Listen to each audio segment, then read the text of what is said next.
Para sutresna budaya basa Jawi, sugeng pepanggihan malih kaliyan Subadi Prawata. Ing kalodhangan menika badhe ngaturaken waosan buku basa Jawi Cerita Cekak. Anggitanipun Hardika Kurnianto. Kanthi irah-irahan Uwal Saka Sengkala.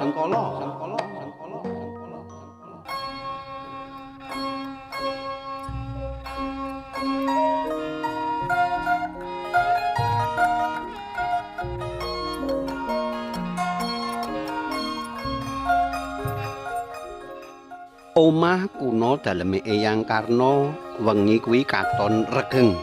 Jalaran kabeh keluarga ngumpul. Kapinujon dina prei. Dadi kabeh putrane Eyang Karna bisa nginep lan ora ana crita kang pedhot saka putri mbarepe kang jenenge Tata. Rustan, Edit lan Wuragile Kelik ana maneka crita kang gawe gayeng lan rame omah kuna kuwi. Saka crita bab keluarga, crita kahanan papan anggone makarya, crita bab sekolahe anak-anake. Nanging ana uga crita pengalaman uripe dhewe-dhewe. Ora keri Eyang Karna kakung putri melu ngumpul ing ruang tengah bareng putra wayahe. Wah, seneng banget atiku yen saben dina bisa regeng kaya ngene iki. Eyang Karna putri nyela ngendika ing tengahe bocah-bocah kang rame gojekan. Lah inggih sedaya putra wayah ugi kepengin saben dinten saged ngumpul. Ananging nggih pripun malih? Amargi kedah sami makarya to, Bu, Pak. Ature Kelik kang paling adoh omahe.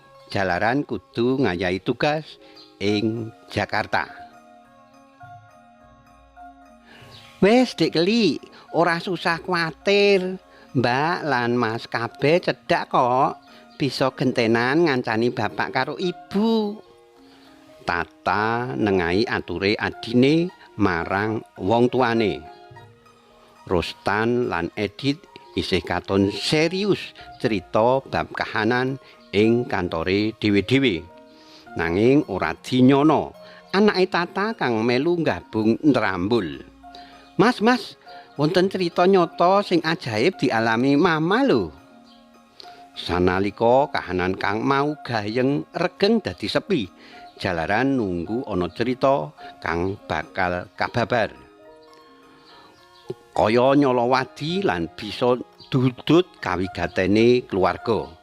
Nanging Adika banjur nyela matur marang emak sebutan Eyang putrine. Mak, kala wingi Mama sampun cerita lelakon gaib ingkang nembe mawon dialami to? Oh, wah, kedadian kang dialami mamamu seminggu kepungkur kae to, Dik? Wangsulane Eyang putri. Inggih, Mak. Kersane Mama ingkang cerita piyambak menapa emak ingkang badhe cerita supados sedaya putra wayah mangertosi kedadosan gaib ingkang saestu damel ngungun menika. Adika nyuwun penggalihane eyange apike piye.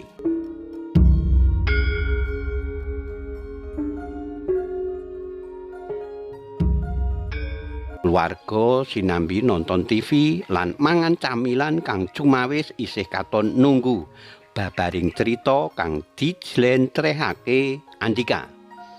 Kelik katon yen ora sronto maneh kepengin ngerti cerita aneh kang dialami dening Mbak Yune. Kok gawe penasaran to, Dik? Saiki diwiwiti wae cerita mumpung durung do ngantuk lho. Kandhane Kelik ngoyak ponakane kang wis gawe penasaran. Sabar Om, dereng jam 12 dalu lho. Kersane tambah penasaran nggih Om. Tertarik cerita gaibe Mama to Om? Kandhane Andika nggodha Om. Kelik kang wis ora kanthi nunggu critane. Eyang kakung kang wiwit sore lenggah sinambi mirsani putra wayah katon mongkok. Banjur ngendika, "Wis, diwiti critane saiki, Dik. Wah, kowe gawe penasaran wong akeh. Ayo, si arep crita Mama apa Emak?" "Kula ingkang badhe crita, Pak," aturi Tata karo nyawang adi-adine kang wis ora sronta nunggu critane kang pancen wis gawe penasaran.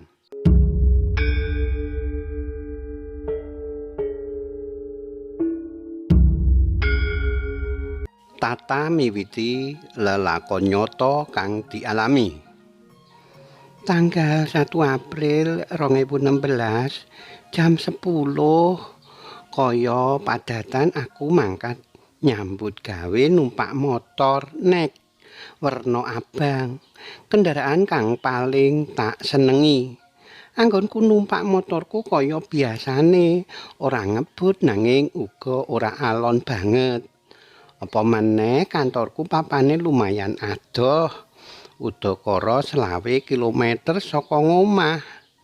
Ora nyono, ora ngira ing jalan Kaliurang kilometer 11. Aku rumangsa ana kendaraan kang nabrak motorku saka mburi.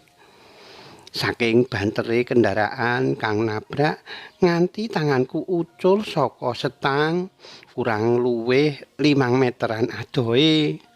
Nanging embuh kekuatan saka ngendi tanganku banjur lali nyekel setang motor maneh. Sawise kuwi aku lagi kelingan yen lagi wae motorku ditabrak saka mburi. Aku minggir banjur mudhun saka motor. Kabeh wong kang liwati aku padha takon, "Mbak, boten menapa-menapa to? Boten wonten ingkang sakit?" Pitakonan kaya mangkono mau ora mung wong siji loro, nanging kabeh wong kang mangerteni prastawa mau padha ngungun, gumun antase ditabrak ora tiba, malah babar pisan ora ambruk saka motor. Banjur ana mahasiswa arep mangkat kuliah, mandeg, banjur nyedhaki karo takon, "Ibu, kala wau dipun tabrak saking wingking, menapa wonten ingkang sakit?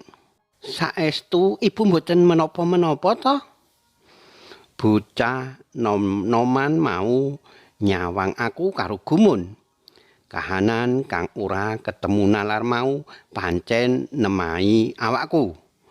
Puji syukur ora kendhat tak aturake marang Gusti Allah kang wis paring kanugrahan, karahayon lan njaga awakku nganti bisa uwal saka sengkala. Malah bukti kang tekan saiki ora ilang, yaiku tilas gesekan ban kang nempel ing slebor mburi. Senajan wis diresiki, dilap nganti digosok-gosok, tetep isih katon gesekan tilas ketubruk. Muga-muga kahanan kang nemahi awakku iki bisa kanggo pangeling-eling. Menawa ana ngendi wae aja nganti kendhat anggone ndedonga marang Gusti Kang Maha Kuwasa supaya bisa tansah jinaga. Tata mungkasi critane. "Nduk Tata anakku, sujud syukur aja lali, kowe tansah dijaga Gusti Allah nganti bisa uwal saka sengkala kang bisa mbebayani nasibmu. Kabeh anak-anakku kuwi conto nyata kang dituduhake marang awake dhewe. Pancen bener ana ngendi wae aja ninggal kaprayenan, tansah eling lan waspada, ngati-ati. Ndedonga jroning batinmu aja kok tinggal," ngendikane Eyang Karna. Nyawang Tata lan kabeh putra wayahe kebak sih katresnan. Adika banjur nyedaki Om Kelik karo takon. "Pripun Om? Critane Mama damel gumun nggih Om?" "Alhamdulillah, puji syukur kang tanpa upama marang Gusti Allah. Kabeh wajib krungu lan mangerteni pancen Gusti Allah Maha Agung kanggo sapa wae ana ngendi wae aja nganti pisah karo donga jalaran wong kang caket marang Gusti mesti bakal diampingi." Wangsulane Om Kelik kalem. Eyang Karna kakung putri, adi-adine Tata lan ponakan kang padha ngumpul isih katon gumun marang kedadian kang ora samestine. Kepara kena diarani kaya wong kang ngandani atraksi sulapan ing tengah dalan gedhe. Mula bapak ibune Tata banjur ngajak ndonga bebarengan. Atur panuwun marang Gusti kang Maha Agung saka uwale Sengkala kang nemahi putrine. Karipta dening Hardika Kurnianto.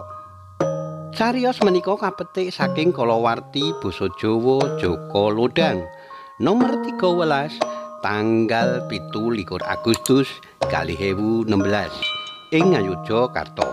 Matur nuwun awit kawigatosanipun saged pepanggihan malih wonten ing cariyos-cariyos sanesipun. Matur nuwun. Nuwun.